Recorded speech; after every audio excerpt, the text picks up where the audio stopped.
1. Ladies and gentlemen, boys and girls, hello and welcome to another classic episode of the A Winner Is You podcast. If this is your first time listening, think of us as your friendly neighbourhood video game book club. We pick a game, then scurry off, play it before coming back together to have a deep dive discussion and talk ins, outs, ups, downs, and hopefully offer some light entertainment along the way. Whether you've played the game alongside us in anticipation of the podcast, or whether you've played the game before, or even if the game is nestled comfortably in your pile of shame, there will be something here for you, so be rest assured that we have you covered. This week, we have a game that feels a little different from the usual games, I would say, that we play around here in this here part. It's an, let's say, an interesting game from 2003, described by Google as an open world action-adventure game that goes by the name of The Simpsons Hit and Run.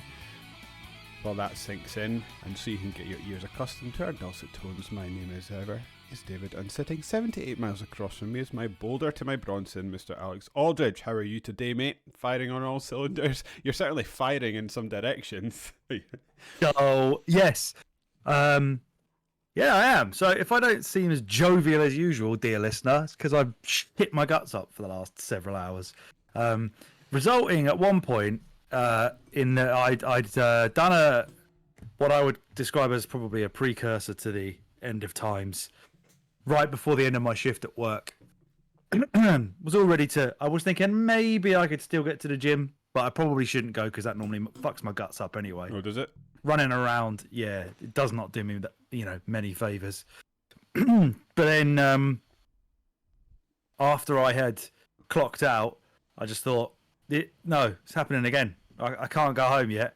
So I thought, I don't want to go back up to the corridor where all the people I work with are, because they'll hear this. So this is going to be, you don't come back from this. So there's a little, like, near the server room, there's like a bucket. Sort of a toilet. Yeah. There's a fire exit. No, there's like a toilet near the server room on like the stairway up there, and it's become my like haven of taking a nice shit, because there's lots of places in the college where like people can hear it, or you don't get good Wi-Fi coverage. So this is the perfect position. It's very rarely frequented by anybody, and if it is, probably just going to be students, and I don't care about them. And if anything, you want to be blaming the students for this Holocaust you're upon the campus. Yeah. So this got to a stage where it was like so violently quick that it came out. I thought, I will just have a check, just to stop any anxiety. I'll just double check that this isn't like I've not just shit blood. While you're doing that, quickly texting Rach to make sure she hasn't put any cola hair down your work toilet by any chance. Yeah. Have you been messing with this? And as I turned around to have a quick look, it just looked like rusty water with some rice. IBS, so I guess right? So I guess I so I guess the chili last night probably fucked me up. Right. Okay. But as I was doing that, having a quick look behind me to double check, gave it a quick flush as well, because I don't want to be smelling that. I need to sit here for at least another 20 minutes, but I'll get the initial smell out of the way. I dripped leaky shit water out of my anus onto my shoe. Oh, lovely. Yeah, so I sent Rachel a picture of that. No. Can't even blame All she your said daughter back for was that a crying emoji. That was it. Can't even blame your daughter for that. No, just a little turn around and I was like, oh, I appear to have got some on the floor. Oh, and there's some on my shoe too. Great. Christ. Only going to get worse, by the way. So I assume this is IBS, right? I'm warning this. Yeah. This will be, I've eaten something that's upset me somewhere. Okay. And do particular things upset your stomach, or do you just get periodic flare-ups? How does this IBS work?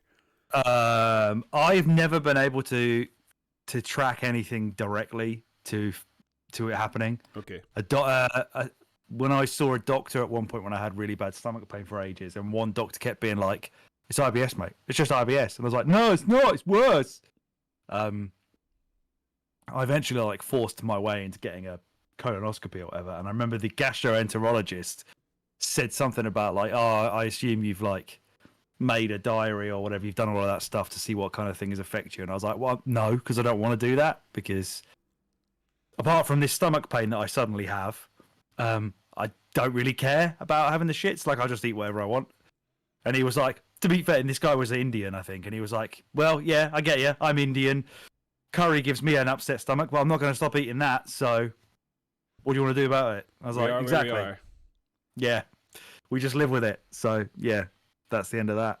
But my dad's, well, he probably won't appreciate me saying this. And also, I don't fucking appreciate having to have somebody check my age to buy diarrhea tablets that I bought before this podcast to clog my ass up.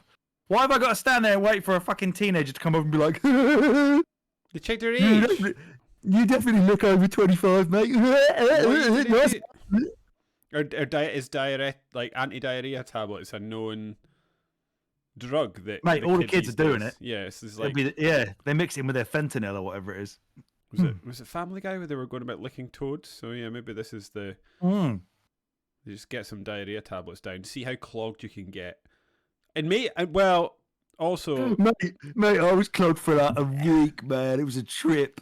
They've all watched that South Park episode where Stan's dad just tries to marry up the biggest shit he can. So yeah, they're just clogging. Is that the one where they find out that actually the world's biggest shit is Bono from U2? Yeah. Because they think he has the record, but then it turns out he is the record, which is amazing.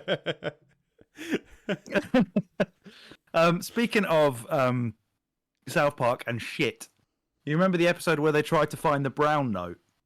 Oh, vaguely. I went Where on I think it was during one of our many lockdowns. I went on a South Park spree because it was also on Prime at the time. I think it's since gone to Paramount Plus, but I remember I got in an absolute like blind rage because there's one episode of one season that is just gone from that wasn't on Prime. Yeah, it's 14. It's not even on the DVD because they got scared. Yeah, and I was like, oh my god, this is the most of all the of all the shows to get scared and censor yourself. South Park is not the one.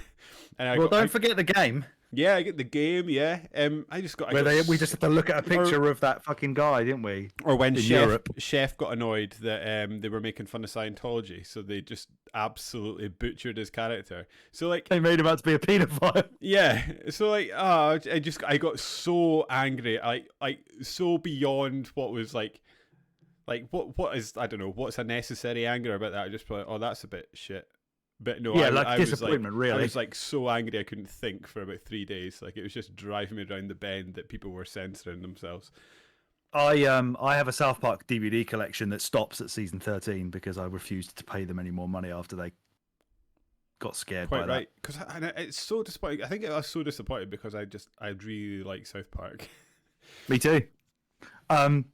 Anyway, there was a point I was going to make about the South Park and shit. So the Brown Note episode, which is the one where Cartman and all that try and find the one note that you can play that makes everybody shit themselves, and then they play it like really loud and loads of people shit themselves. Have you heard Don Callis' entrance music? No. Oh, well, I will actually. Yeah, I will have done. Yeah, I've seen him plenty of times. Because he just comes out to the brown note. So me and Ash have always joked that him and Takeshita come out to the brown note from South Park. I've wanted to make that into like a little video and send it to Matthew for Botchamania, but I'm a lazy man, Kent. That's Simpsons quote number 1. He's made it. Ding. It might actually be lazy man, Roger. Is that 2? I can splice 1. those 5? together. No, I just got the first one wrong. I suppose technically I said doll at the beginning as well. Okay, yeah. There's not many poo jokes really in The Simpsons, unfortunately. No, other than Bart saying, "What a load of crappy crap," but I don't remember what that was in relation to. Yeah. The Simpsons Hit and Run, Alex. It's a game. Yeah, it is a game. One that people do seem to have a reverence for, me included. Mm-hmm. Although prior to this podcast, I had never finished it because in my head, the final mission, which I could now, I now actually can't tell whether it's any of which of the final 3 missions it is because they're all exactly the same. Yeah, it's just go. I just remembered that I had to drive all the way to one end of the Springfield, get something, and drive back, and I just couldn't do it without getting a hit and run and then getting knocked out by the police and dropping the thing. I had a similar issue here again, but I got like that far on my thing. I'd love to load up my memory card save. I bet I've got it somewhere, and then try and do it on the GameCube again. That would be really fun.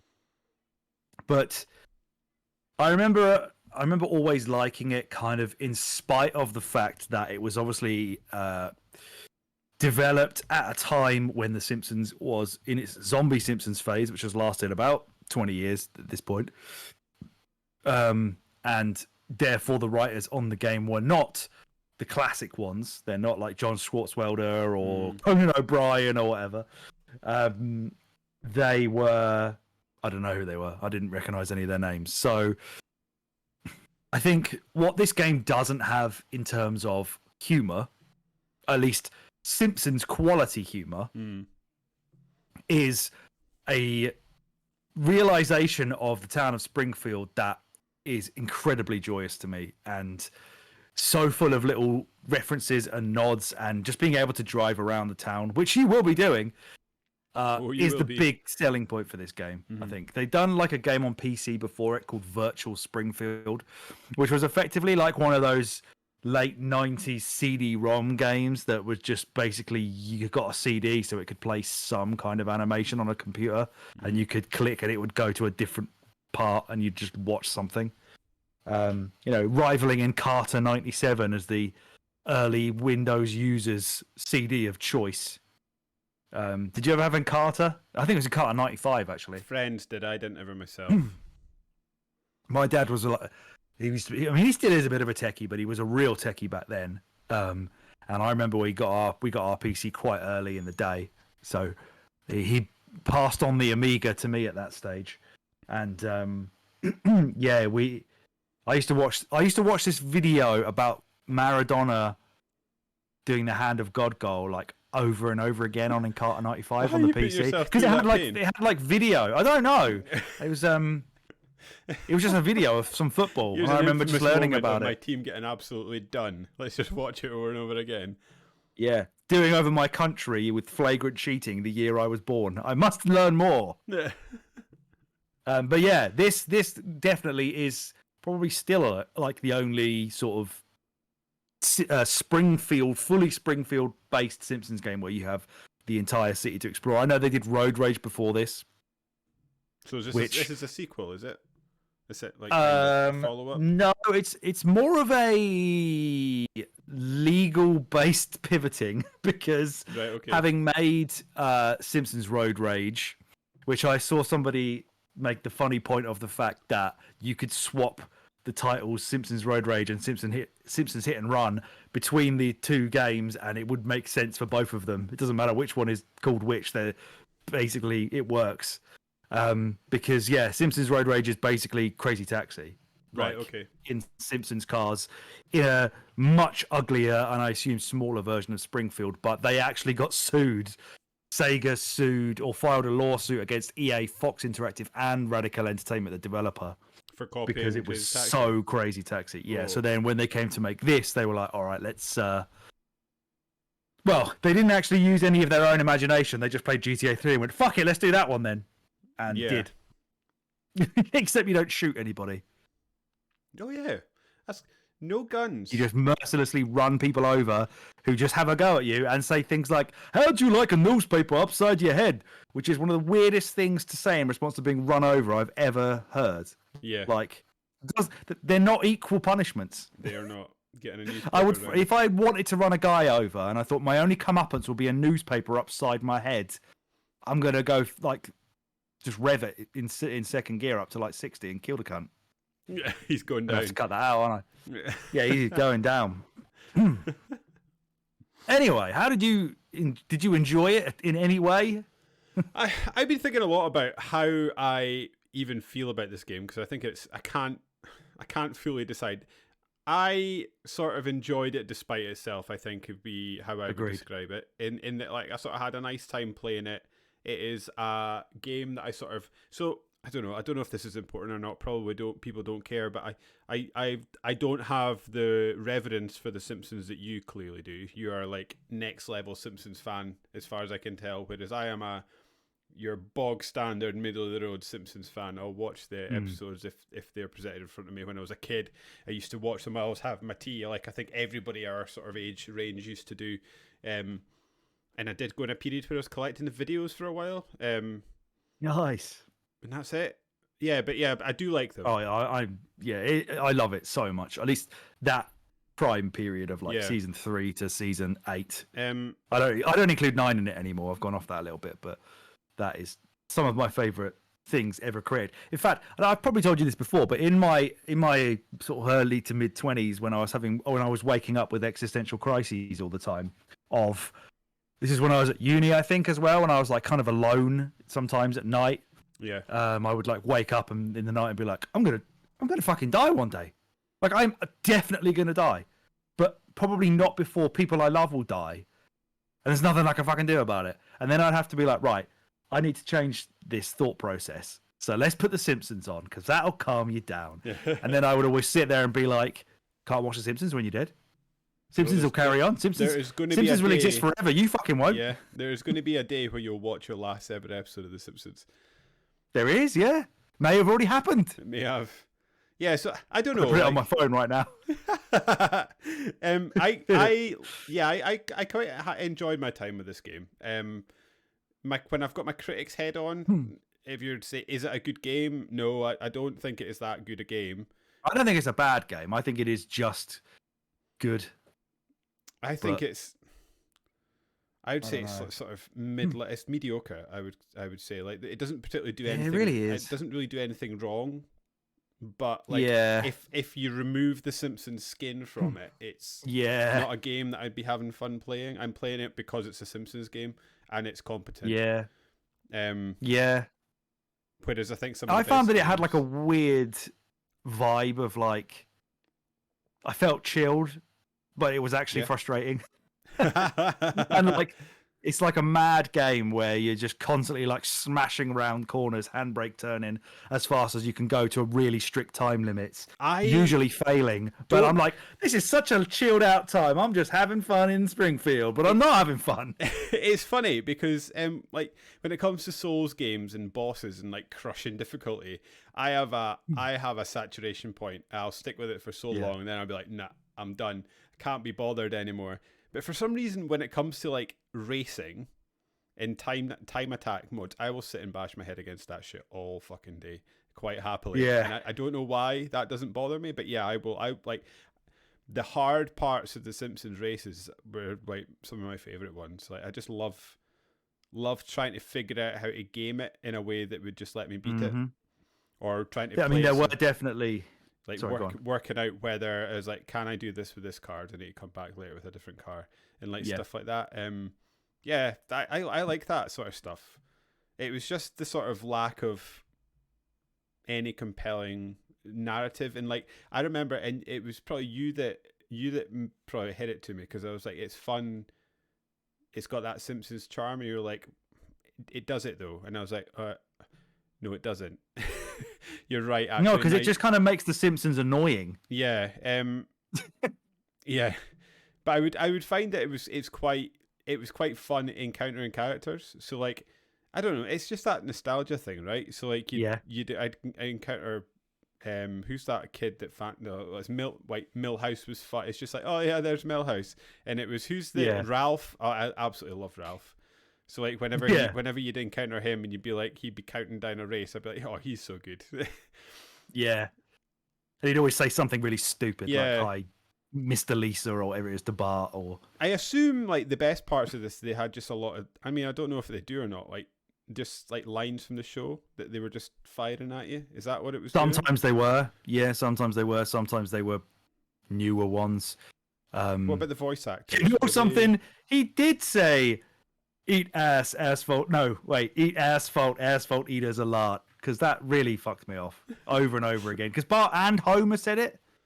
Or eat my dust eaters. Like, oh, God.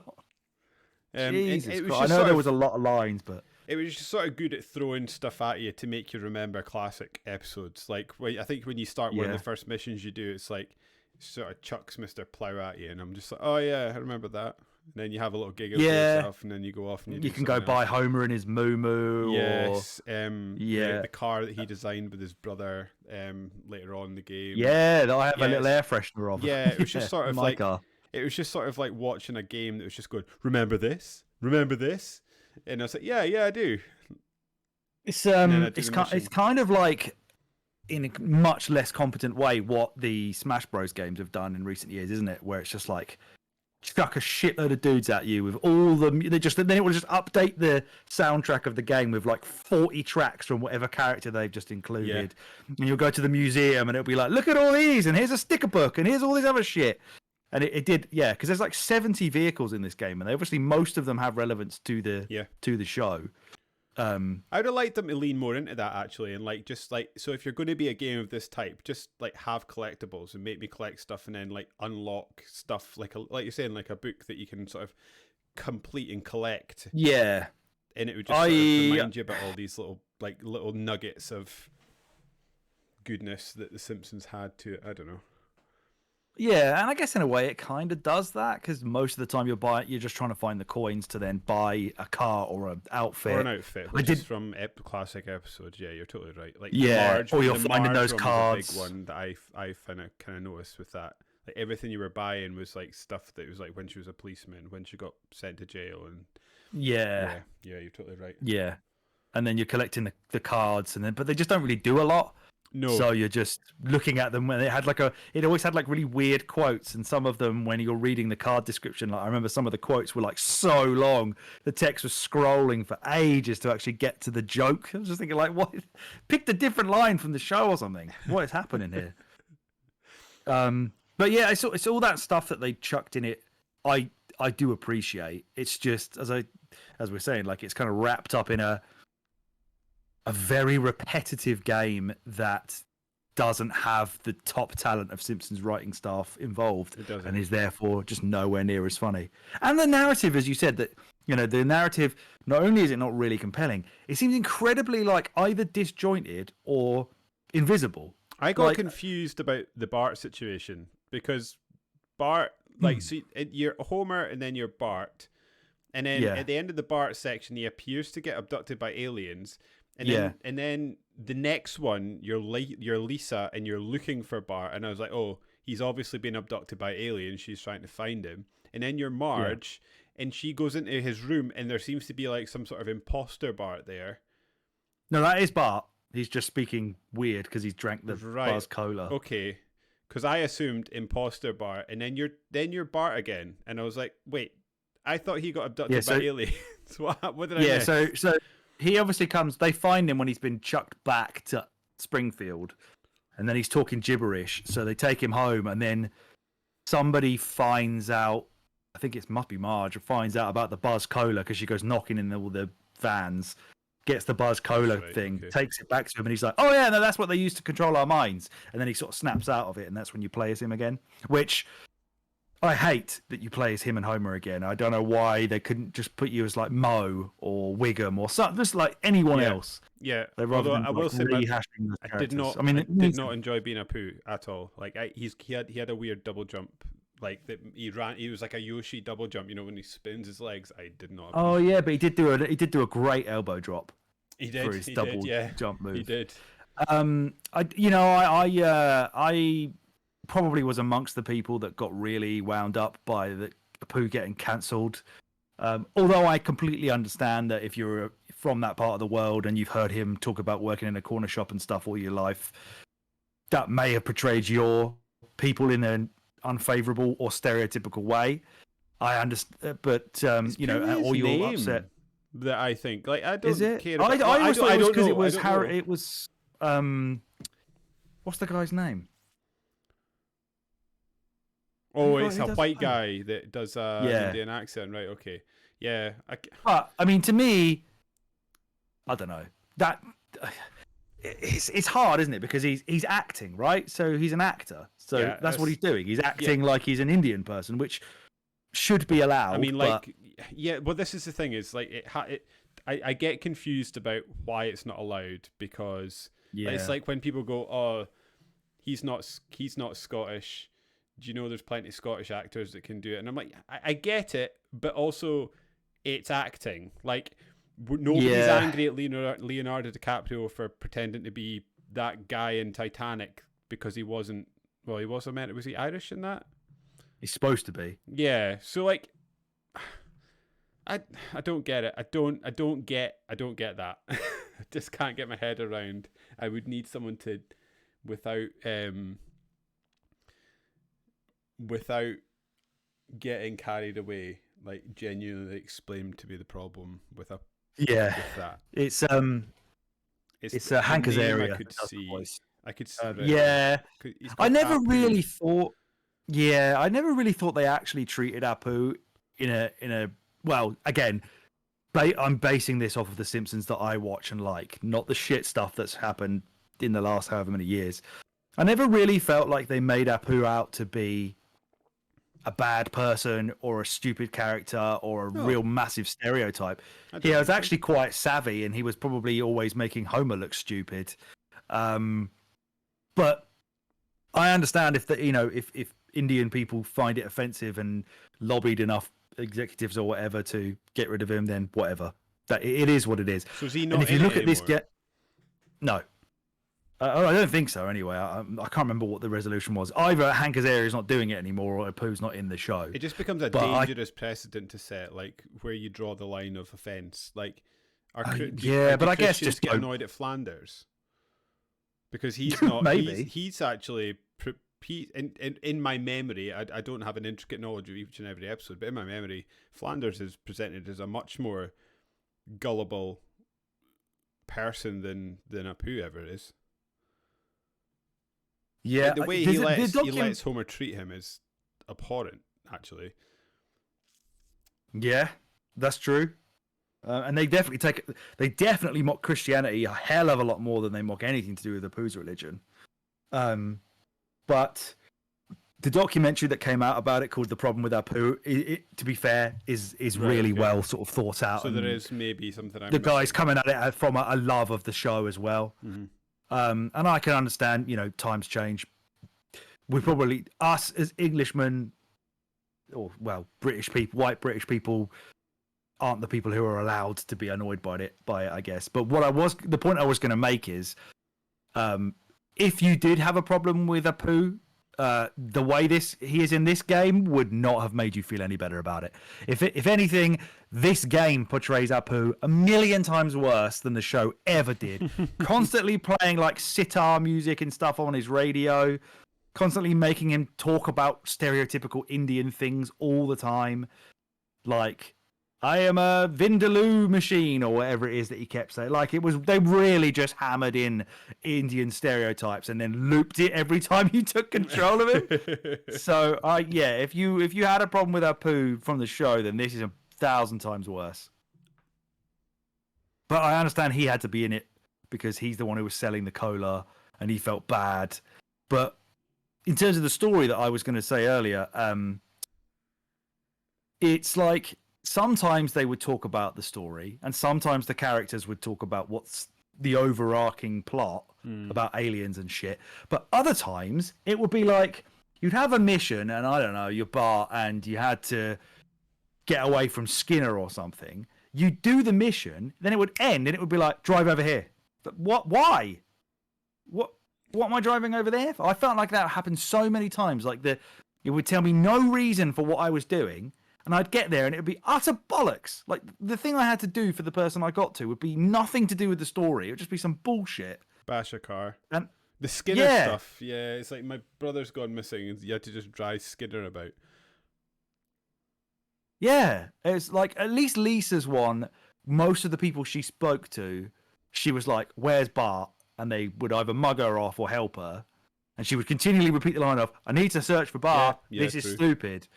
But when you went back to like Homer and Bart again later on, and even Apu, like, it felt like the narrative had just been thrown out the window. And it's just like, go over here and do another race for some reason. Felt really odd. Follow this car and bash it, and so it drops stuff. So you've got that. You've got smash up a car. You've got escape from a car. You've got race a car. You've got do a fetch quest and then come back with it quickly. Yeah. That's it, right? I couldn't think of anything else. Yeah, that's it. That's pretty much it. and it's over just and over again. yeah, over and over and over and over again. And thank fuck the driving mechanics in this feel really nice still. Like I have no issue at all with how the cars handle in this game whatsoever. No, I enjoyed it. They handle absolutely fine. The game does need a map. Fucking Jesus, does it? Especially because often, like, you would go it would be like, go and buy this car from Homer beside the hospital. So you'd go to Homer, you'd realise you didn't have enough money. It would just not tell you where he was anymore after that. It would just like, nope, he's gone. So you have to go around and get the money and be like, where was Homer again? No idea. Yeah. And it would say like, oh, you need to go change your outfit at the Quickie Mart. It's like, yeah, that's cool. Where's the fucking Quickie Mart? Yeah. Like, I can't look at a map to see it, to plan my route, so I'm just going to have to drive until I find it. I'll go right that way and then I'll come back if it's not that way. And it was the same with like if you were driving to do an objective and you'd be on your way to wherever and it would then set like a black sedan on you. It'd be like, escape the black sedan, and you'd end up turning around or something and going over some crazy jump, not realizing you fucking yourself right out of the mission route. Then you'd escape them, and it'd be like, "Congratulations! Now you've got even less time to go where you were going, but you're not going now." You quickly learn just go where you're going, and if you see a black sedan, keep going where you're going, and then you'll hopefully lose it at some point, and then you just finish the level. I'll get to where I'm going, and I'll just go around in circles till it gives up. Some of those things were hard though. Like some of those missions were really. The one I struggled with was one of the Apu ones. So you're driving what's the criminal guy about? Snake. You're driving him about, and you've got to. I think you're just going around. Actually, the whole section I think is pretty tough because where you've got to destroy the armored car. I found that really tough. Oh, I hated that mission. And then there's one where you basically just got to go around and pick stuff up. It's like. You just got to hit the checkpoints and get places in certain times. And yeah, I found his Apu section the toughest, I think, of the lot, if I'm honest. I really struggled in one of the... I struggled through the ones that involved the board, like the Springfield Squidport, because you're going around those really tight corners and there's so many people there every time. And one of the races through that, I was getting really stuck, just kind of like not getting through it quick enough. There was one bit where I kept trying to cut back on myself at one point and drive through the bottom of that big boat because you could smash through the glass and could do a real shortcut. But to get onto that jump, sometimes it just did not work and I'd hit the side and fall in the water. And and then the last mission, the one with Grandad, I think I probably at least 10 times got hit by hit and run, dropped the nuclear stuff, and then had to drive back to the power plant and continually just going back and getting halfway to the school and then coming back again. I never realised until you get to the last level, each level it reduces the threshold for hitting off a hit and run as well. So like by the time you get to the last level, it's like that only makes sense. I didn't realise that it was previously. That's weird. It's not like most games where it makes things easier in that regard as you go along by you leveling up or getting more experience. This one is just actively making it shitter as you get towards the end. And I really felt it towards the end. That was just getting... The worst thing about that last bit, which I quite enjoyed, how the final level of the game turns into like a... I thought it was 3 hours of horror episode. I thought it was really cool the way they did it. And I actually felt like that made most of the good jokes in that part of the game as well by that stage, because... To be honest, they hadn't really made any. But like when you're back to Homer again, and then like it's got like you go into Bart's room and it's got that weird bed that's a clown. I can't sleep, clown will eat me. And there's one of the ones where you like all the races are just done by zombies or something. Oh yeah. And then Homer's like, "Zombie? They got you working at the DMV now?" Which I thought was a good line. And something about Mo's asking you have to go ask Mo for some supplies or something, and he says he doesn't want to give it to you, and then Homer says, "Shouldn't the supplies be left for somebody with loved ones?" Yeah. I was like, there we go, a proper joke, that Homer being a jerk, finally. I don't know why, but it really tickled me when whenever you'd have to go into the DMV, and you'd go into the DMV and the phone would be ringing, and everybody's just sitting ignoring it. I don't know why it really got me, it just made me laugh so much. Well, I mean, Patty and Selma, it makes sense. They don't do anything good. No. Right, we'll talk some more about the game in a minute. Let's get through all the info for all the listeners who want an education. So as David pointed out at the beginning of the show, the game was released for GameCube, PlayStation 2, and Xbox on 16th of September 2003, which is 20 years ago, which is why this podcast has come around. That was in North America. We got it on the 31st of October in the UK, which is pretty funny.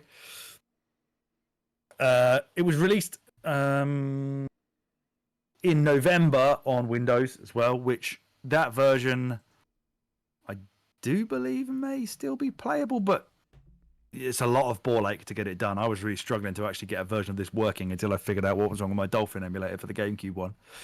According to Simpsons Wiki, it sold over 5.5 million copies as of 2009. And it has between 78 to 82 on Metacritic across the 4 platforms. The PS2 version is the one that has 78, and then it goes GameCube, Xbox, and then PC is the highest rated on Metacritic.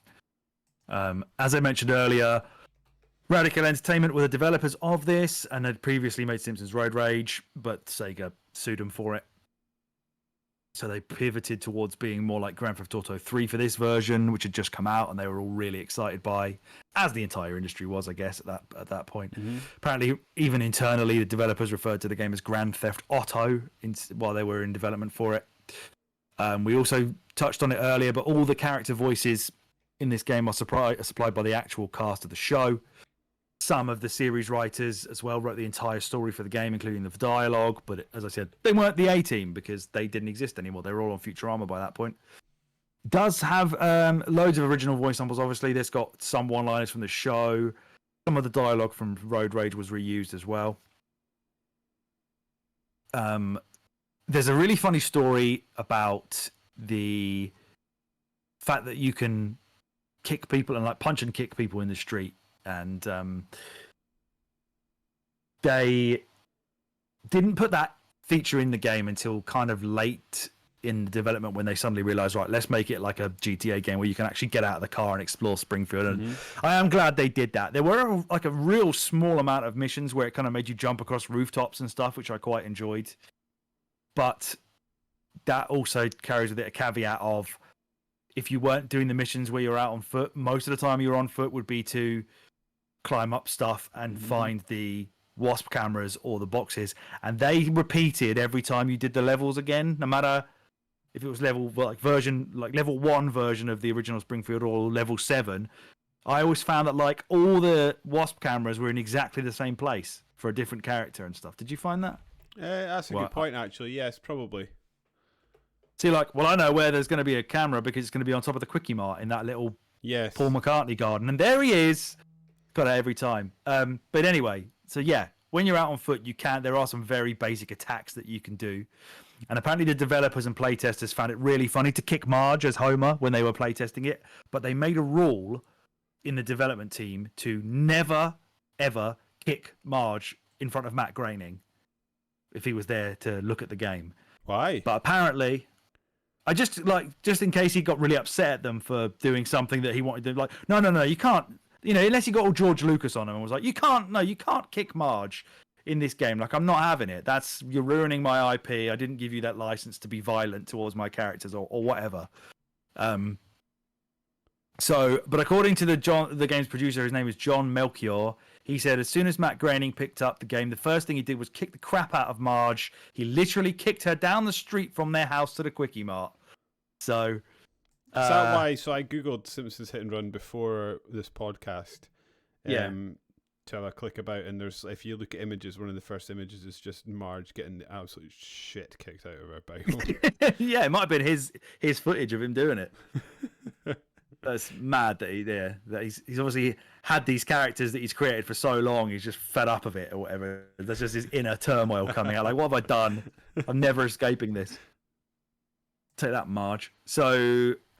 The game was delayed by 3 months, apparently, which is... I don't know. Does that seem... It doesn't seem like abnormal for that period of time, sort of early 2000s. It just seems more abnormal to know about it. Yes. I feel like I would say that. Now we hear about every game gets delayed, and we hear about it all the time, and they go on the Twitter and they tell everybody, sorry, we'll make it good. But apparently they did not expect to get any extra time for the game. They went to Radical Entertainment went to Vivendi Universal Games, the publisher, and asked for more time and money, and they were shocked to get 3 months longer and more money to make the game and make it better. So kudos to them for taking the chance. Yeah. So I guess in addition to what you were saying earlier about the threshold for getting a hit and run going lower as the game goes on, I didn't realize as well that apparently it has a dynamic reactive difficulty where if you keep failing a mission over and over again, it will eventually make it easier for you. Will it? Which, with me using save states, getting frustrated, probably never benefited from because I was keeping it as hard as possible, just repeating it by pressing F1 instead. Yeah, that's true. Yeah, I didn't realize that. I've just put a bid for Simpsons Hit and Run on Xbox on eBay. So let's see if I win that in 4 days' time. I'd quite like to play that version actually.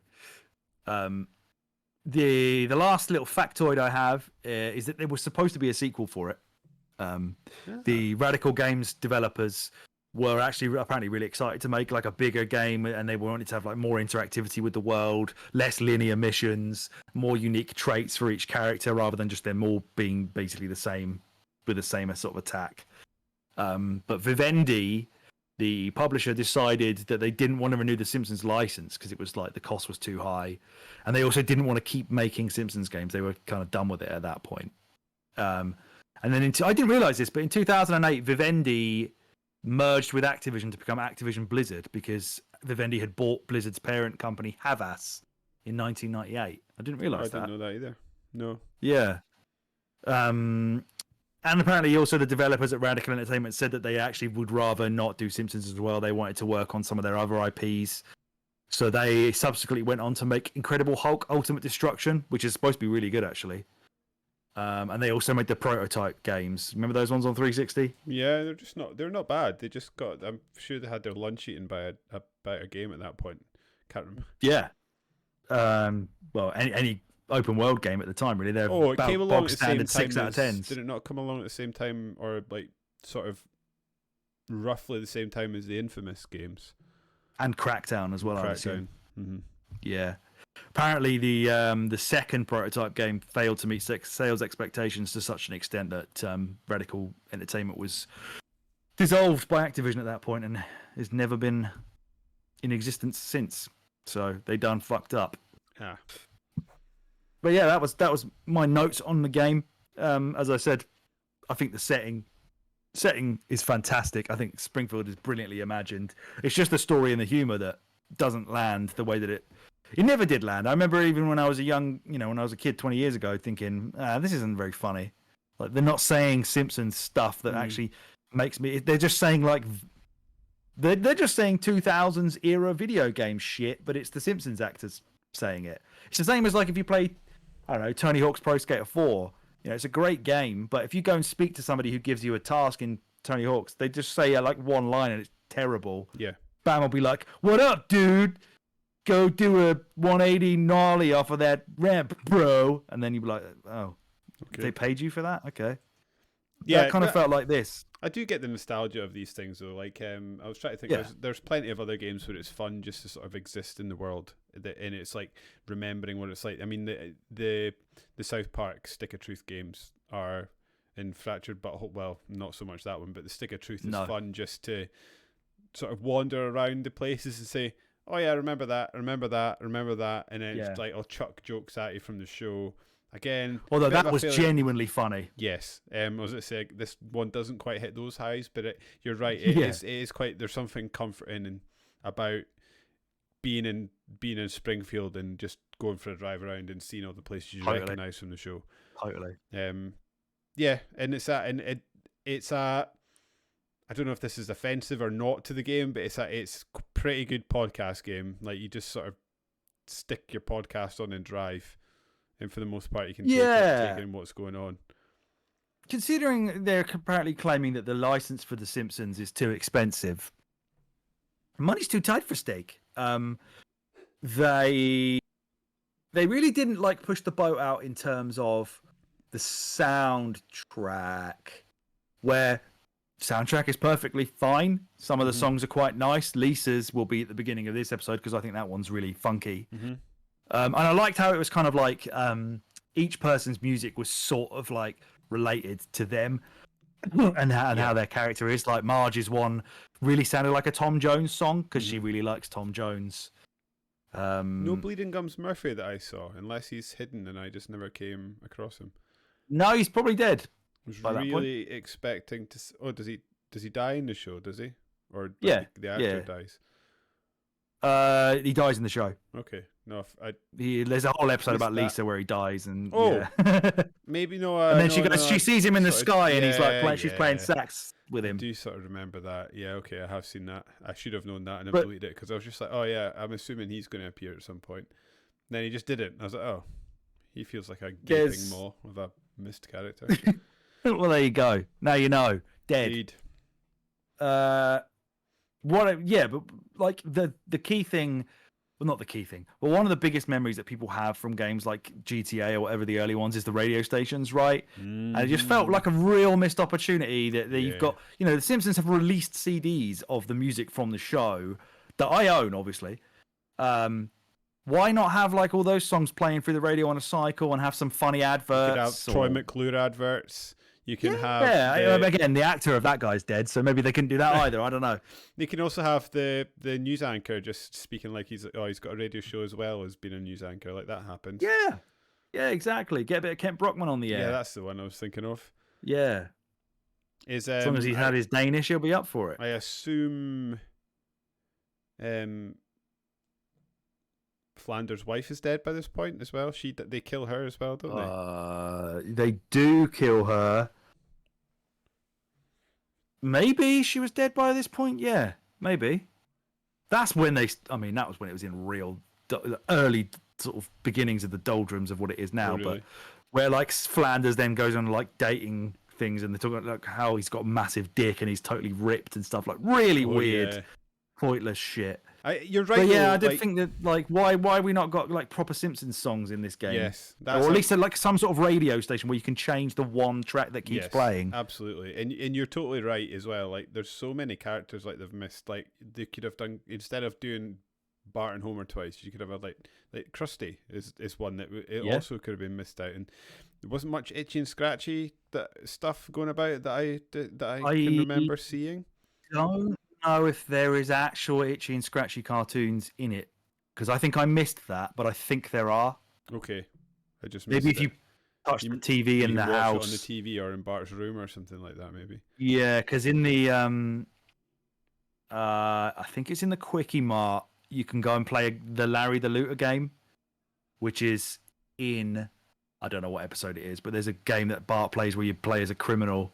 And the video that they show you in the game is exactly what it is in the TV show, where like he runs along, gets his head shot off by a policeman, and then runs out of money or something. There's so there's a lot of like things in there you could miss. Like every area you go to definitely has some like little visual gag, and like, oh look, it's Jasper in the freezer because he's Frostilicus, or like I said earlier, Bart's clown bed. The level you had to go around and sort of activate all the gags.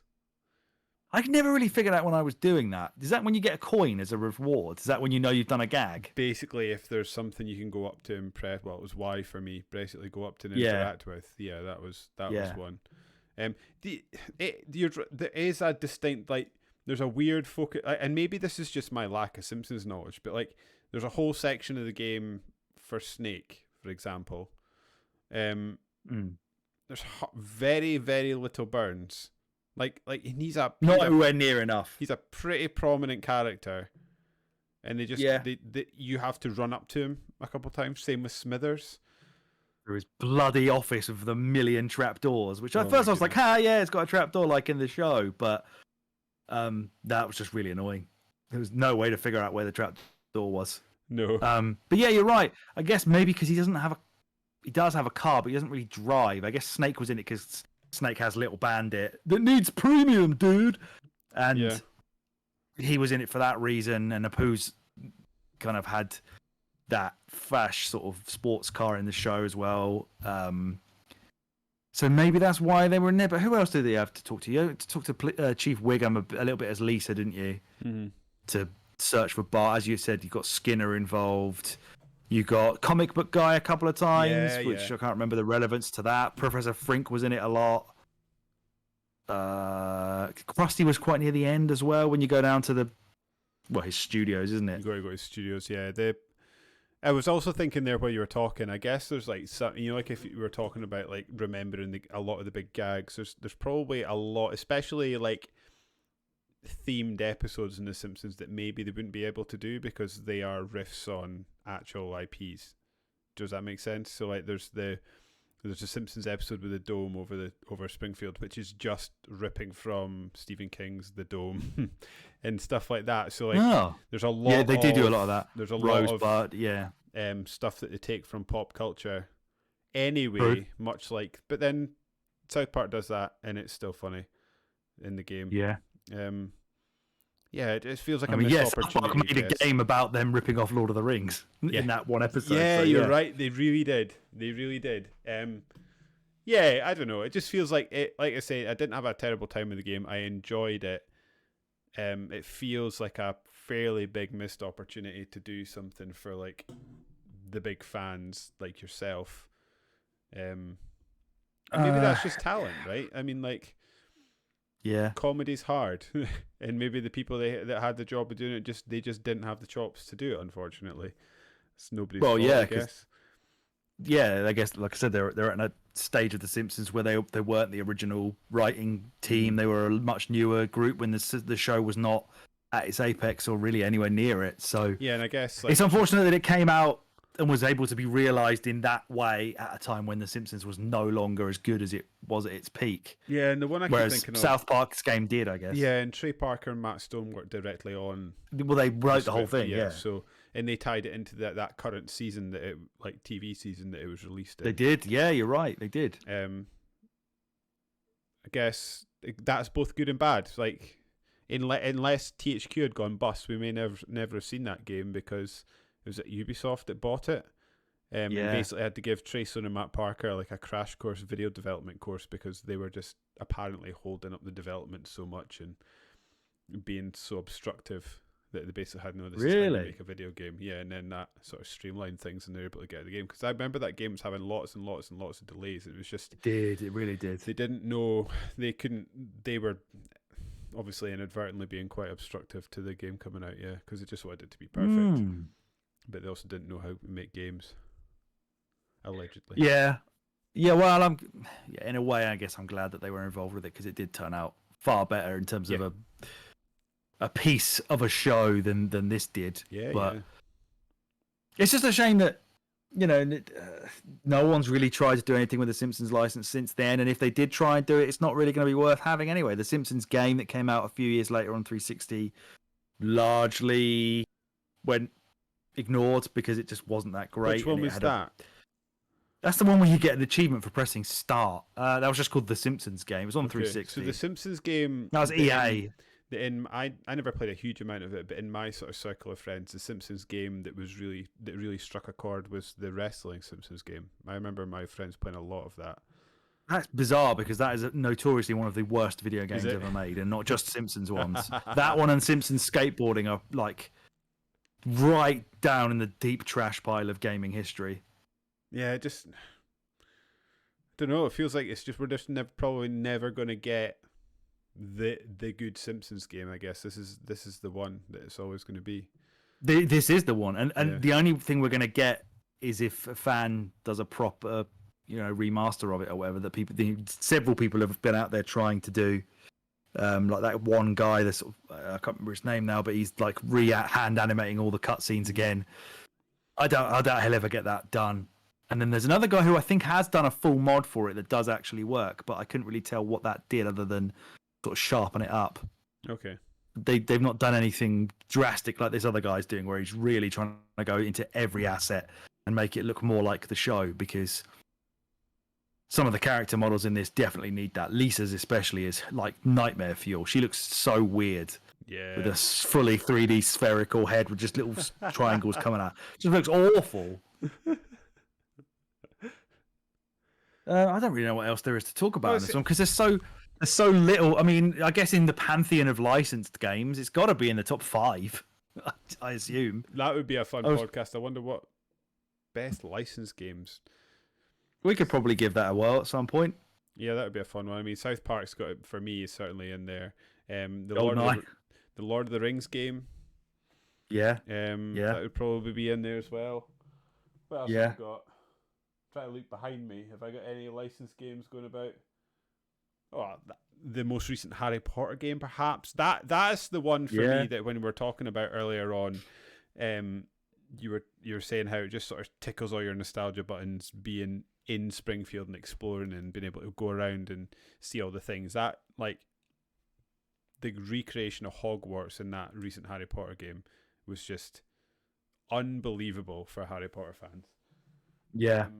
That's exactly what I was getting at. It was just like, it was just, you're there, it was just a lovely, beautiful realization of that. And that's my assumption. The feelings that I got from that is what I assume you were getting from Simpsons Hit and Run. Totally.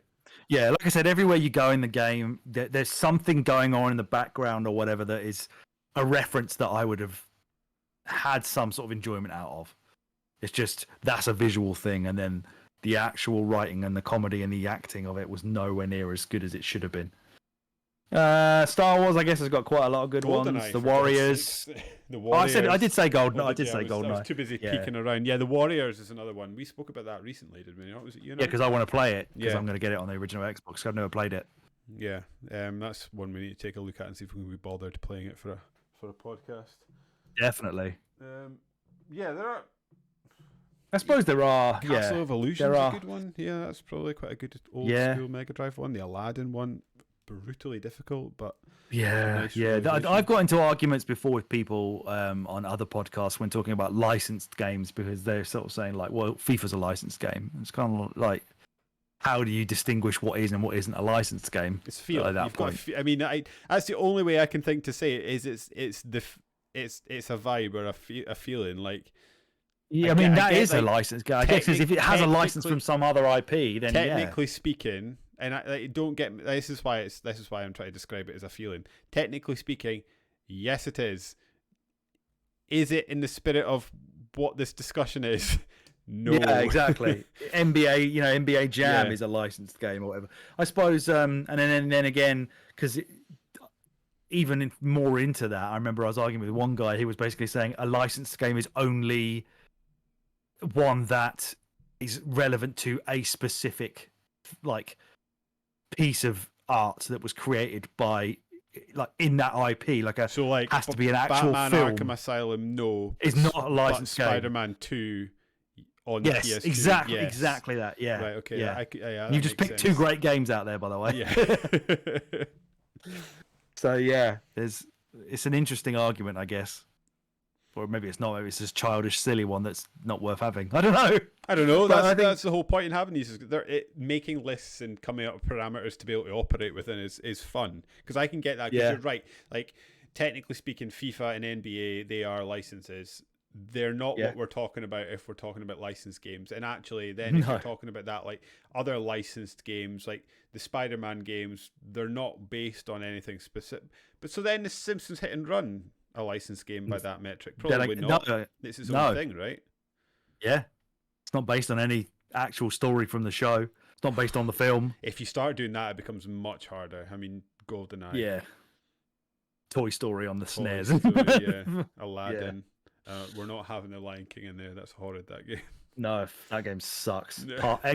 Matrix: The Path of Neo, where you get to play the Neo bits from the Matrix 3 films. But yeah, the as a massive Simpsons fan, there's a lot for me to sort of just sit and enjoy. Like I said, even though the game at times I found to be really frustrating, not in terms of like necessarily the mechanics, because as I said, the driving I found to be like really enjoyable because it's really arcadey. You can throw yourself around all the corners.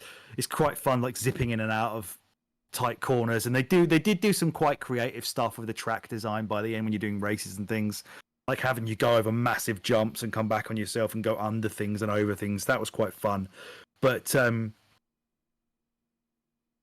the overall feeling of being in that world and that setting is very comfortable for me, which I enjoyed, even though the game was frustrating me more than it wasn't by the end.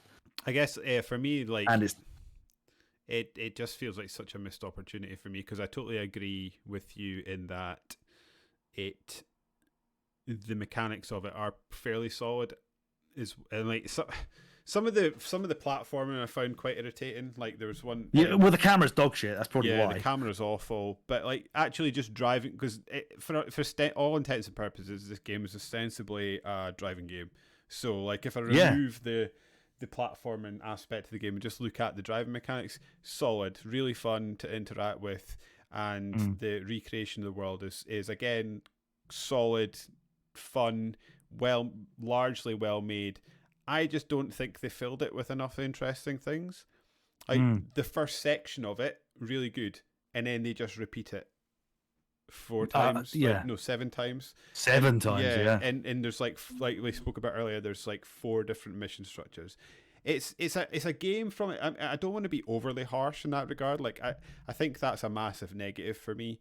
In that like it's a good game because it's a, like I said before, it's a Simpsons IP that is created pretty lovingly. I don't think in its own right it's a good game if you don't attach the Simpsons license to it, which makes me think it's not a good game.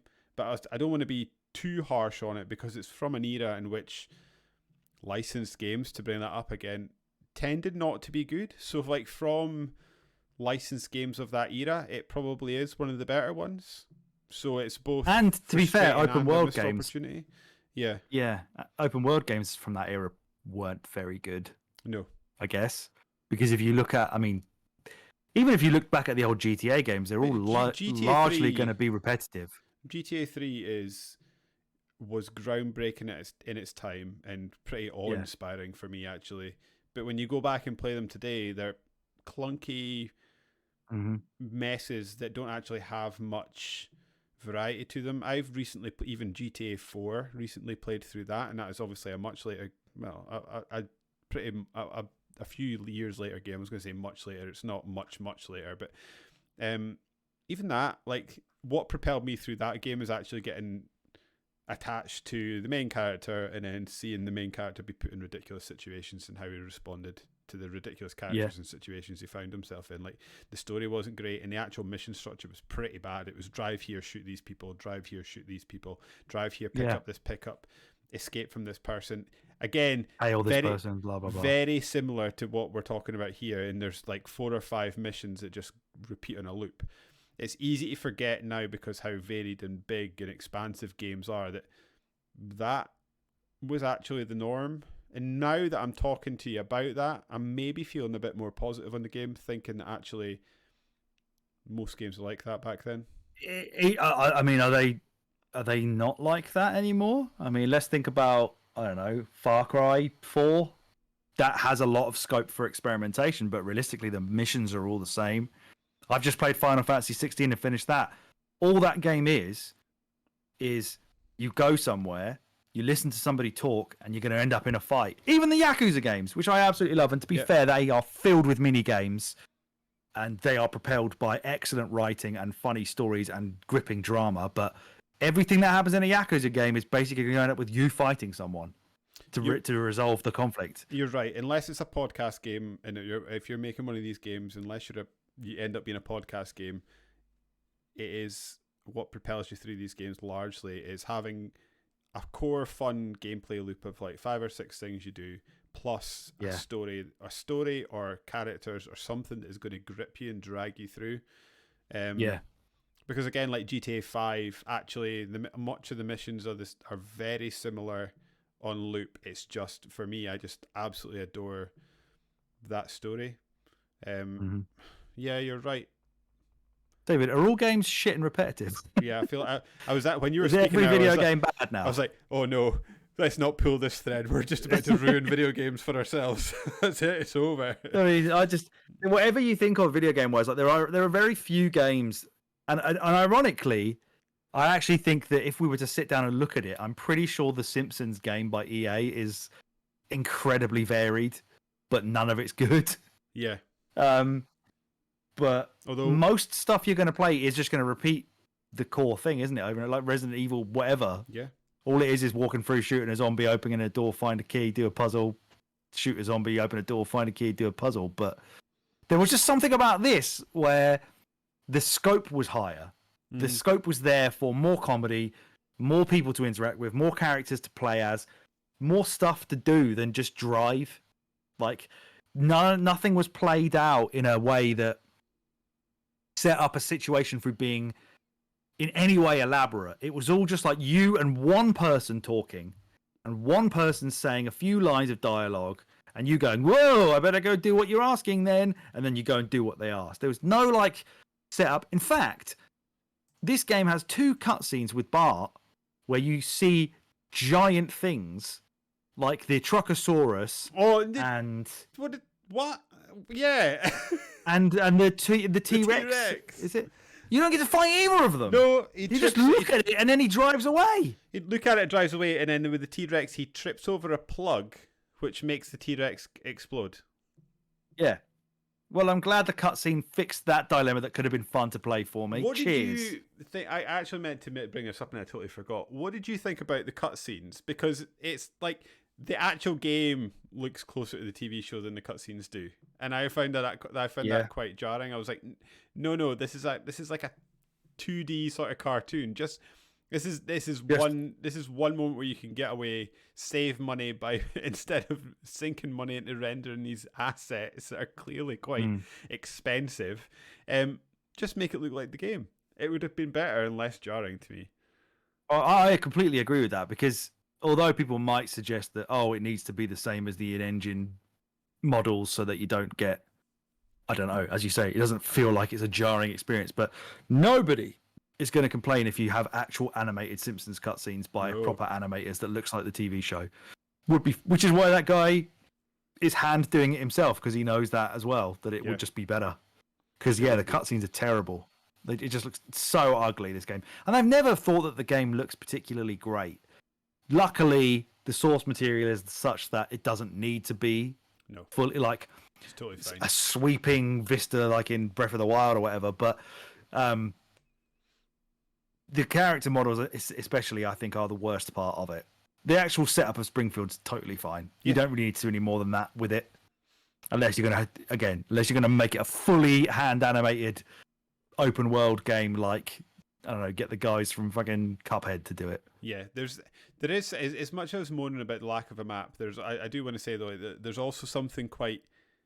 I think I go on about this in episode to episode that we do these podcasts, but like it got to the point where the characters would be like, go here, and I'd know exactly where I had to go and be able to drive straight there. I find something weirdly, there's like a bit of my brain that enjoys that I know where I'm going. Yeah, totally. I agree with that.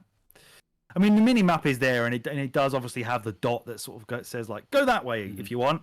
That's kind of, it's over there. And I guess that probably does try and like teach you to find the shortcuts and figure out your own way there, rather than just showing you a GPS thing on a map. Yeah. And that would avoid as well what you were saying in terms of like, I don't want to be looking at the map the whole time or staring at the mini map rather than looking at the game's scenery. But I found that without an actual map on it, then it did kind of end up with me just being like looking for the blue dot on the mini map to try and figure things out. At first, at least, anyway. Once you kind of know where the shortcuts are, or you've repeated a race that many times that you know, okay, now I'm going to go through Cletus's backyard, and then I'm going to go through the graveyard and all this kind of stuff. And you plan out the route in your head, but whether through design or not, you were sort of forced into that at times, because obviously, like, there comes a point where the time limits you're subjected to are tight. Well, so extremely so, You need to be knowing where the shortcuts are and hitting them, and also on top of that, there's a couple of occasions where the map route would be telling me to go somewhere, and it is not the direction I need to be going. There was one where you've got to go where the blimp is on the. Yes, I remember that. I remember watching you play that bit. And it's telling you to go off to the right, and you don't. You just have to go left basically and go through a tunnel. You have to go like under something and then go actually over to the blimp, which wasn't made obvious. Yeah, and in the first and last area when you were driving to the school, the map would always try and drive you the long way around in the playgroup rather than just like over the top of the bump. Yeah, totally. And obviously they literally signpost these shortcuts with a big bit of glass with Krusty's face on it, and they keep telling you in all the loading screens, look for Krusty's glass for shortcuts or whatever. Expecting And a lot of those to be like smash all the glass, and it just wasn't a yeah, thing. no, yeah, it doesn't do a lot of any things like that at all, does it? In terms of like, again, interacting with the environment, it's just go find the cards and the gags. I suppose that's interacting with the environment, but I just didn't really see a lot of it. I just didn't really know what I was looking for, and didn't want to go around pressing Y on every fucking wall like it was There's Wolfenstein. a dumpster, let's go press Y on it. Yeah, and it'll maybe have Troy McClure in there or whatever it is. Yeah. Yeah, I think when we come to the Game of the Year nominations at the end of this, we may end up with this being up there for worst game, which is a shame. But I think we spoke about this when we did Game of the Year last time. It's not a problem, but I think it's like you have to caveat our Game of the Year ones, and that until we're getting paid for doing this podcast, like we're picking games we want to play. So chances are we're going to like all the games that we're playing. So being bottom of the list, you still made it on to the list of games that we wanted to play this year. So yeah, that is a good point. It's chances are it's not going to be a bad game. And actually now we've sort of teased it apart. It's actually not a bad game. It's just it's kind of its time, and yeah, there are aspects of it that I think they could have been done better. But I think I'm of the opinion that it's just. And this is not a dig, it's just a sort of observation that it's just a sort of lack of talent in the writing department. But then you're asking people to write some of the most famous characters of all time, right? Yeah. It's you're never gonna I guess yeah, and I guess if you're not making people sit and watch like 5 minutes of material, or it's not an interactive movie game, you're basically going to have to run that really difficult risk. You're going to have to tread that really fine line of mixing jokes and references and comedy with video game objective explanations and exposition. So I guess you have to at some point eschew the comedy, because I just have to tell the person what to do now. And a lot of the time, what I'm telling them to do isn't a funny thing. It's just go get that and come back. And it falls into that trap over and over and over again of every character you meet just says, "Oh, I'll do something for you if you go down my check and get this from my mama." And then you go and do it. And then they come back and they go, "Yeah, cheers." And that's basically it. There's not a lot of scope for making the jokes if you feed us that type of game. If that's what you deliver to us, then that's all you can really do with it. Very much enjoyed collecting cardboard for Cletus because he had plumbing to do. I don't know what that is. Another one that really tickled me. He kept making you pick up like ridiculous shit, like packets of ketchup for his family to eat during the winter or something. I can't even think of like standout missions, to be honest. No, because it's all the same. There's like 4 of them. I think. It's like. It was the armored car one will live in my nightmares for a very long time. Yeah, that was awful. I basically bashed it, and I don't know how you did it, but you basically just go like you got to nestle yourself up against it while it's going at speed, and then just try and drive it into a wall. And I think I did it until you could find some health, and then do it again. Yeah, so I think I eventually did do that. What you're saying, and to be fair, actually, I actually got pretty good at like smashing up cars by the end by doing that trick. One of them, I think he basically tried to turn away and he accidentally went down. It was on the level that's got the squid port on it, and it's got that bit where you can kind of like go down some stairs, and then there's that weird thing that keeps like opening and closing. I'd always drive into it down those little thing. He tried to go down there, but he fucked it, and he went to the left. And there's obviously a brick wall, like a really short bit, and then you just hit a brick wall. So I boxed him in so that he couldn't turn left. So he just went alongside one wall, and then me on the other side, and just head first into a wall. And then I just reversed, and he just didn't move. So then I just rammed into his asshole until he was dead. So I did get quite good at that by the end. It's a bit like that one. The armored car one. Sorry, before we go on, the armored car one. I wasn't doing the ramming, like all the pushing into a wall at that point. I was just trying to smash him, and I remember I had to just keep. Luckily, there was no time limit, So I just had to keep like leaving him, drive off for ages to find a little screwdriver thing to fix my car, and then just drove back and found him again, and then just rinsed and repeated. So that mission took me like 10 minutes because I'd be like, right, wait there, I'll be back in a minute with a fresh car. If there's a time limit, I'd have failed it immediately. Yeah. But there wasn't, so I just took ages over it. There was that horrible mission. There was that mission that it must have been a destroy the car mission, and I remember when I was streaming it, I was just parked beside the car and it was just reversing into walls, like back and forth into walls, blowing itself up. Yeah, I'll need to put that on our TikTok. Yes, I don't think there was anywhere near enough like world damage on these cars though. Like sometimes they would crash into another car and get no damage whatsoever. It's like, oh, come on, that would kill normal people. But I don't know if I have anything more to say. No, I think that's it. Kind of a cool game, but it's quite a simple game. There's not a lot to it. It's an endearing sort of memento of Simpsons fandom and video game fandom that is a good game of the Simpsons, and the last good one and the only good one, other than maybe the arcade game. Are there any other good Simpsons games? Even 2D ones? Are there any platformers? What's that? NES one. No, the NES Bart versus the Space Mutants is one of the worst games I've ever played. That is fucking terrible. That was the first one they ever made. There's one called Virtual Bart, which I reviewed for Sega Mania magazine, where I tried to write as many. Would you want me to read you that review? Yeah, let's have it. Seeing as we've got some time, find it. Because that was one of my proudest ever reviews. That was where I, like I say, at it's upside down. Every point I wanted to make, I tried to add a Simpsons quote to it. So I was like, this was made for me to write this. You caught me just at the end. High Seas Havoc. So what I do is I play these games. Right, here we go. So this is Virtual Bart. What a tragedy the Simpsons video game repertoire is. The 1992 Mega Drive port of the NES game Bart vs. the Space Mutants stands as the undisputed blurst thing bearing the Simpsons name, bar everything post-1997, and even that has some pretty serious competition. What's most galling is that the Simpsons arcade is a fantastic beat-em-up, but Konami simply couldn't get the rights to port it to console. The home console Simpsons games were largely published by Acclaim, with development duties the responsibility of Sculptured Software, a Utah-based studio known for the perfectly cromulent Super Star Wars series on the Super Nintendo Chalmers. Fucking hell. And most recently, the craptacular Bart's Nightmare.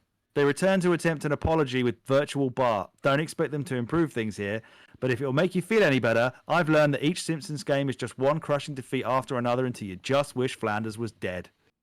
Virtual Bart plays much like its predecessor. The crux of the story sees Bart accidentally get himself trapped in Martin Prince's science fair exhibition, a VR machine in the form of a giant spinning wheel that the user is required to strap themselves to. You hit a button to make the wheel stop on one of 6 minigames, and no matter which one you pick, you get the dud.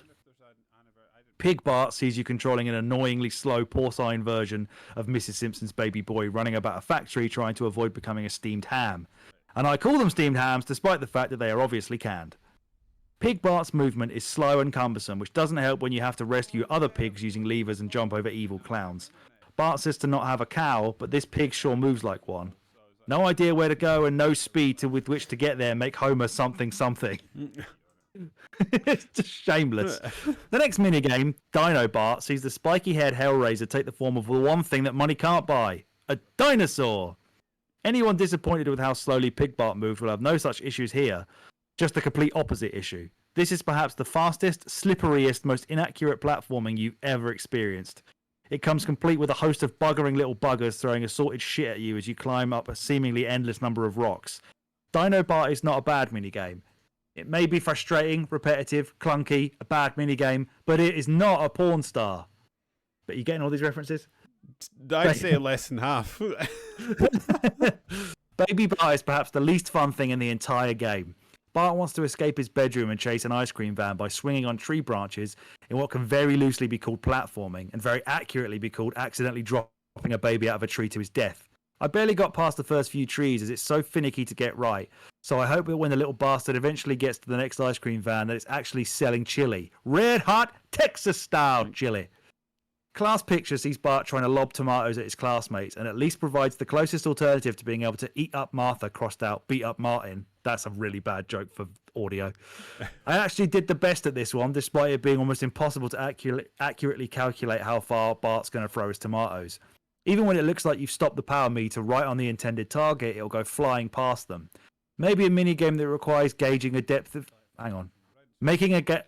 Try that again. Making a mini game that requires gauging of depth on a 2D plane? Oh, you better believe that's a paddling. Mount Splashmore has a pretty funky visual effect that gives the impression of hurtling down a water slide as you try to avoid a variety of Springfieldians and Homer's hairy yellow lodged butt.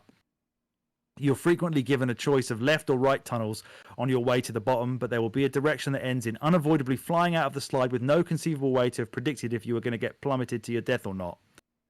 Boy, I really hope somebody got fired for that blunder. It's just 5 out of 6 bad minigames. It's still good. It's still good. Oh, wait, no, it's not. Doomsday Bart is a Road Rash ripoff without any of that game's already limited fun. The scrolling pseudo 3D background is relatively impressive, but there are so many obstacles on the track that they become impossible to avoid, which is coincidentally what I wish I did with this video game. I wanted to try and get good at this one. I really did. I tried my best, and I failed miserably. The lesson is, never try. Well, it seems a bad Simpsons game has been made by the very people who make bad Simpsons games. How ironic.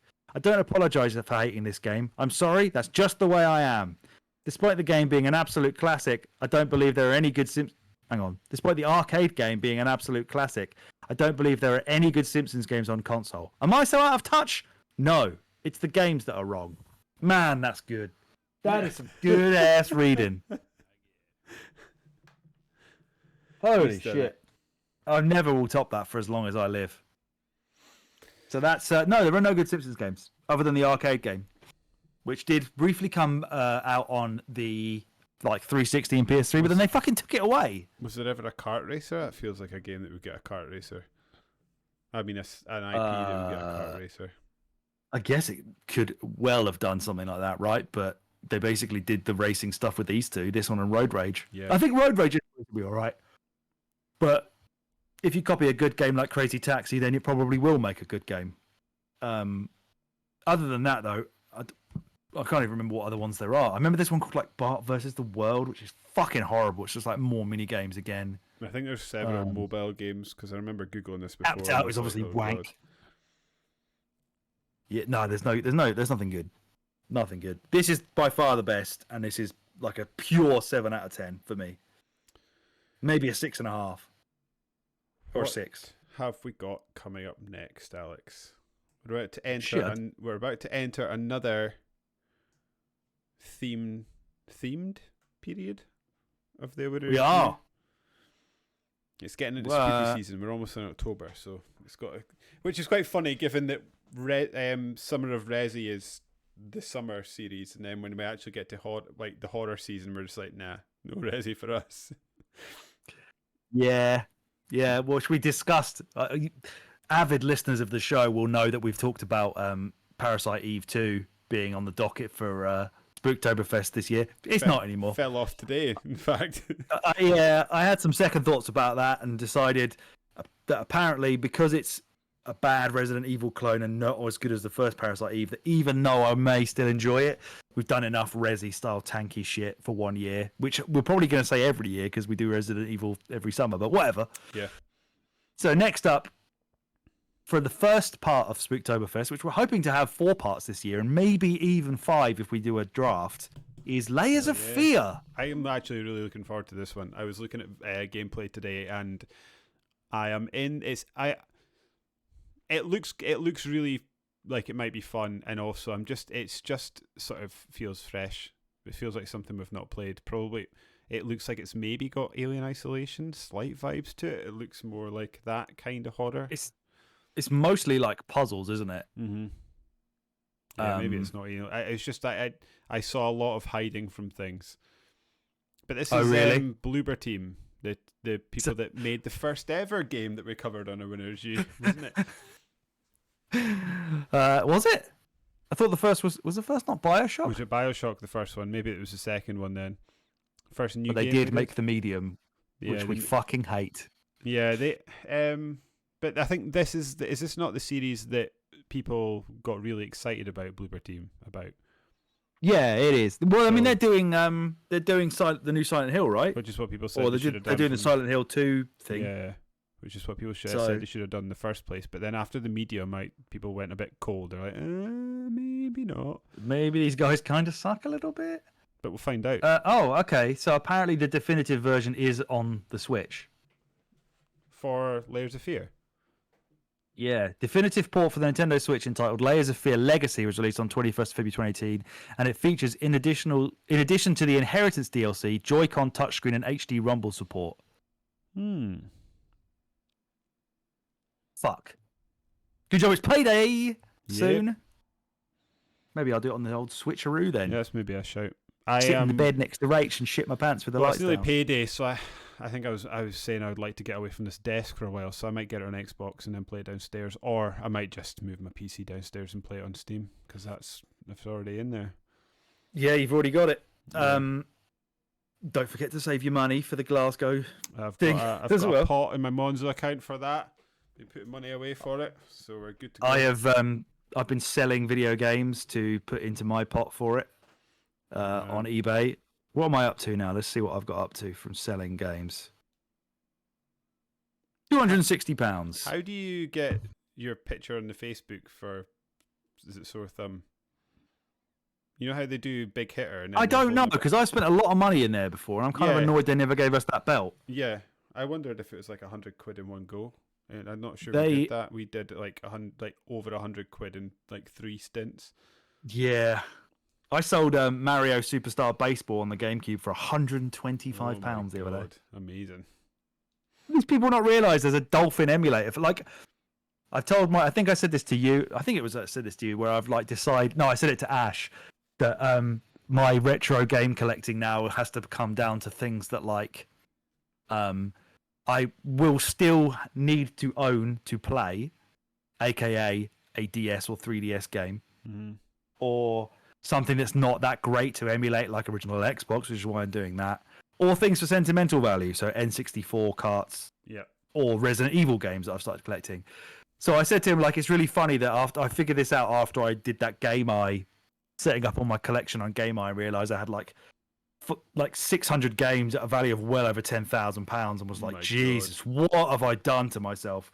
And then I said to him, it's like really funny that didn't make me be like, I need to stop collecting games. No. It's like, I need to focus my collecting in a more viable way.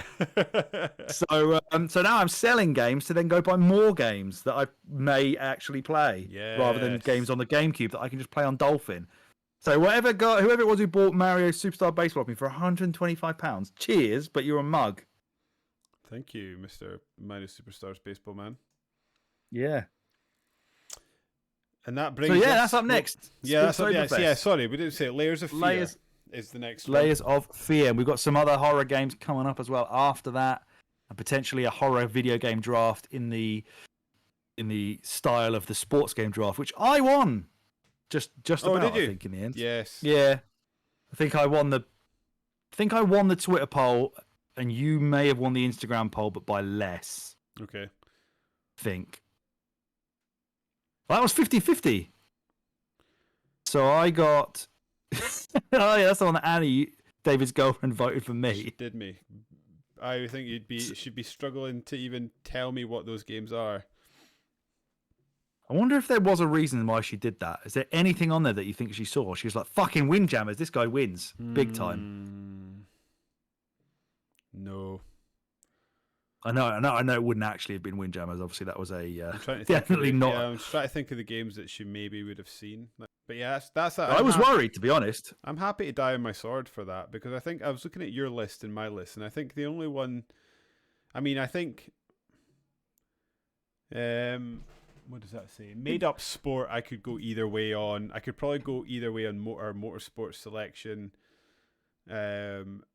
I think like yours is the correct answer for arcade sports, but I think the only one I'm looking at, I'm like, yeah, right, really, like in hindsight, think I missed a trick on was the extreme sports one. I think probably Tony Hawk's 2 is better than Tony Hawk Underground. Well, at least more revered. Yeah, but yeah, that's when I'm happy to die on my sword, because that I like. I think my both collection lists games, yeah. were really good. Yeah, I think neither of us picked anything close to a bad game. no. Every game on there.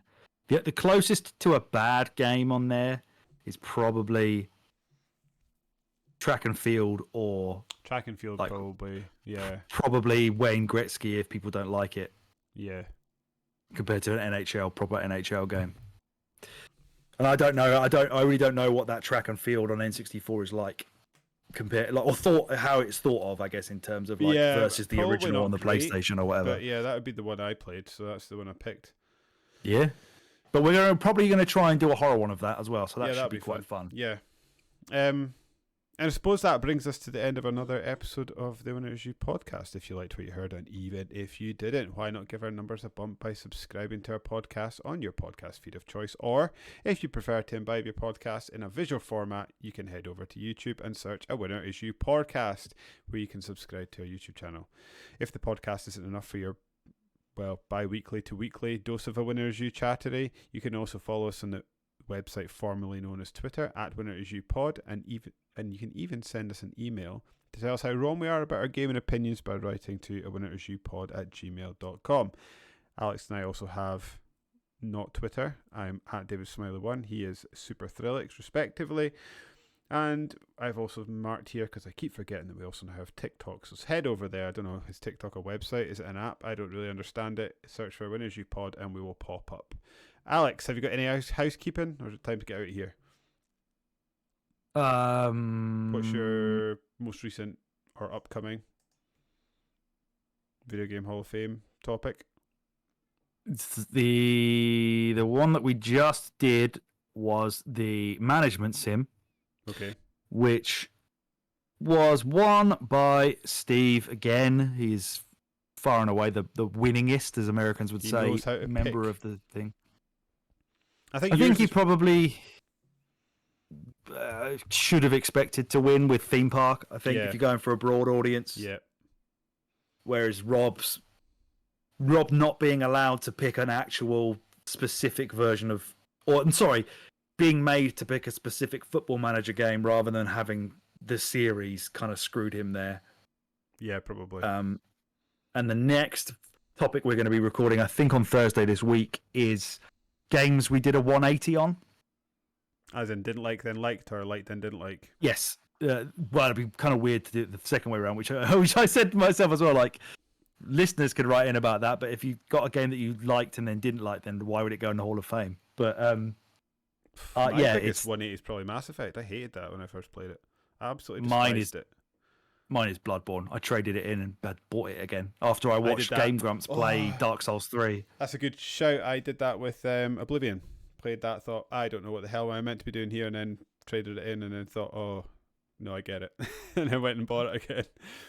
I would have done that with BioShock if I didn't have a Steelbook edition that for some reason the person in game in Aberdeen told me didn't have the right age certificate on it, so they wouldn't take it. Even though it says it's got Peggy 18 on the front, but they said it had to have BBFC, so they refused to take it. So I was like, fine, fuck it. I guess I'll play BioShock, and then loved it. Like, absolutely loved it. Funny. But I don't love it as much as Bloodborne, which there's a podcast somewhere of me saying to you something like, Bloodborne's just a fucking bad game. It's got bad controls, bad mechanics. It's unfair. It's bullshit. I fucking hate it. There'll be a podcast somewhere I have on my laptop of me saying that. Obviously, our opinions changed on that now, but I defend our opinion on that because I think the people of that, they're less so now because there's so many of them, but the people of that era that were like massive into Souls games were the most annoying, smell their own farts, hipster assholes that I can remember encountering in video games. I remember listening to a podcast. It was an IGN UK one, and Keza McDonald said something like, "Real gamers like only people that are like real proper gamers like the Souls games." And I was like, how insulting and like look down your nose, I'm better than you comment is that? And it just put me right off the series because of the fan base.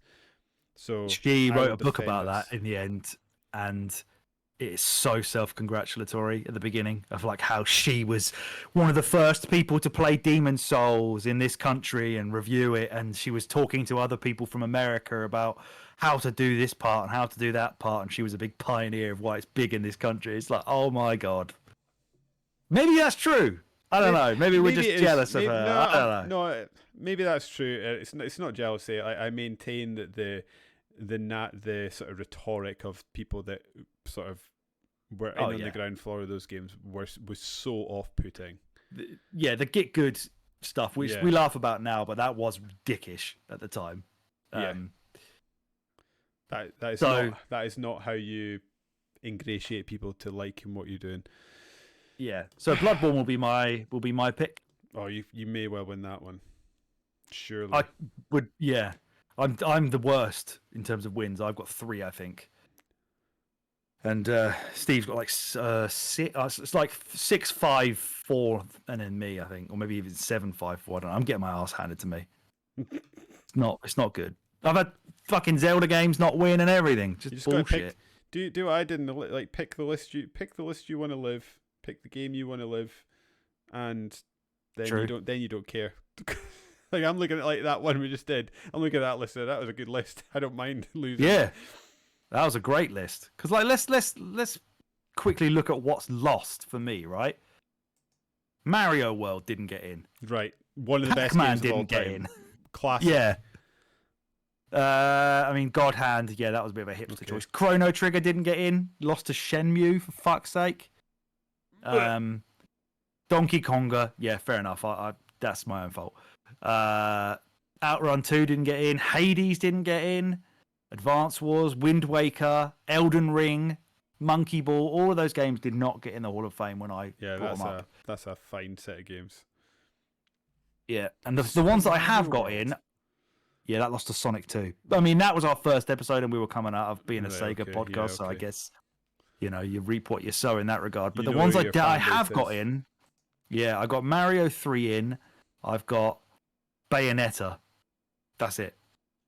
The third one is one that when we did our episode where we all just made one go in without a vote because we were fucking sick of it getting hijacked by people who love Beat Saber or you went through Fantasy a good World run again, Dizzy. And like sort of stumbling into Reddit groups that were just hijacking your... Yeah, people just hijacked the polls. I mean, the Dizzy one was cool because the Oliver twins who created Dizzy actually retweeted it and got loads of their followers to vote for it, which that's fair enough. But the Beat Saber one was fucking sickening. That was just really weird. Beat Saber ambassadors like voting it in. It was bad. That's genuinely it's what people have as their thing on their Twitter bio is I'm a Beat Saber ambassador. What does that even mean? And on that Beat Saber, well, you must have some housekeeping. You got some housekeeping of any kind? Well, I guess I've got my ongoing newsletter. If you head over to Substack, you can pop in your email address and get a nice weekly news roundup on a Friday into your inbox. That's it, I guess. And on that bombshell, I've been David. He has been Alex. We have been a Winner's You, and I'm out. What an ending! I didn't shit myself though.